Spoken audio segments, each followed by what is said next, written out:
கர்த்தராகிய இயேசு கிறிஸ்து நாமத்திலே உங்கள் அனைவருக்கும் வாழ்த்துக்கள். இந்த நாளிலே தேவன் உங்களுக்கு கொண்டு பெரிய காரியங்களை செய்யவர். இந்த நாளுக்கு உண்டான ஒரு அற்புதமான வார்த்தை சகரியா 8:15. நன்மை செய்யும்படி திரும்ப நினைத்தேன், பயப்படாதீங்க. நன்மை செய்யும்படி நான் உங்களுக்கு நினைச்சிருக்கிறேன், பயப்படாதீங்க. நான் உங்களுக்கு நிறைய நன்மைகளை செய்ய போகிறேன், பயப்படாதீங்க. சுகங்கிற நன்மையை உங்களுக்கு நான் கொடுக்க போகிறேன், ஐஸ்வர்யம் என்கிற நன்மையை கொடுக்க போகிறேன், அன்பு என்கிற நன்மை, சமாதானம் என்கிற நன்மை, எல்லா நன்மைகளையும் உங்களுக்கு கொடுத்து நான் உயர்த்த போகிறேன். வேலை காரியத்தில் நன்மை, ப்ரொமோஷனுங்கிற நன்மை, எல்லாவற்றிலும் ஒரு நன்மை உங்களை தேடி வரப்போகுது, பயப்படாதுங்க.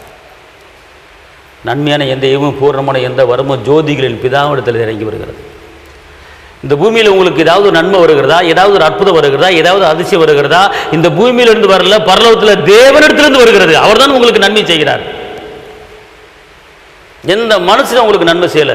வானாதி வானங்களை உண்டாக்கின ராஜாதி ராஜா இயேசு மகாராஜா தான் உங்களுக்கு நன்மை செய்கிறார். அதனால் இன்னைக்கு நன்மை செய்யும்படி நான் இறங்கியிருக்கிறேன், பயப்படாதீங்க. நன்மையே பார்க்காம இருக்கிறீங்களா? அற்புதத்தையே பார்க்காம இருக்கீங்களா? அதிசயத்தையே பார்க்காம இருக்கீங்களா? விடுதலையே பார்க்காம இருக்கீங்களா? இன்னைக்கு ஒரு நன்மை உங்களை தேடி வரப்போகுது. இன்னைக்கு ஒரு உயர்வு உங்களை தேடி வரப்போகுது. இன்னைக்கு ஒரு கிருபை உங்களை தேடி வரப்போகுது. கர்த்தர் உங்களை கொண்டு பெரிய காரியங்களை செய்ய போகிறார். தைரியமா இருங்க, தைரியமா இருங்க. இதுவரை உன்னை நடத்தின தேவன் இனியும் நடத்தி செல்வார். எபினேசர் அவர்தானே. இதுவரை உங்களை நடத்தின இயேசு இனியும் நடத்தி செல்வார். இயேசு அவர்தானே, எபினேசர் அவர்தானே. காக்கும் தெய்வம் இயேசு இருக்க கலக்கம் ஏன் மனமே, கண்ணீர் ஏன் மனமே, கண்ணீர் ஏன் மனமே. கலங்காதீங்க. இதுவரை நடத்தின இயேசு இன்னமும் நடத்த போகிறேங்கிறார். அதனால் அணைய நன்மைகள் இந்த மாதத்தில் வரப்போகிறது.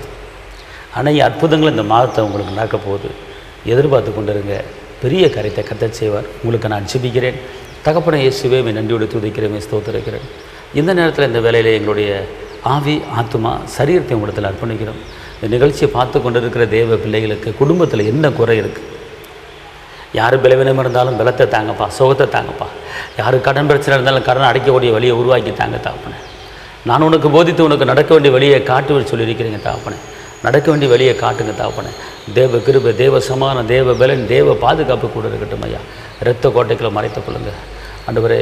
இதுவரை நடத்தின எபினேசரை இன்னமும் நடத்த போகிற ஸ்தோத்திரம் பாதுகாத்துக் கொள்ளுங்கள். இயேசுவின் நாமத்தில் பிதாவே, ஆமென். கர்த்தர் உங்களை ஆசீர்வதிப்பார். தேவனுக்கு மகிமை. ஹல்லேலூயா.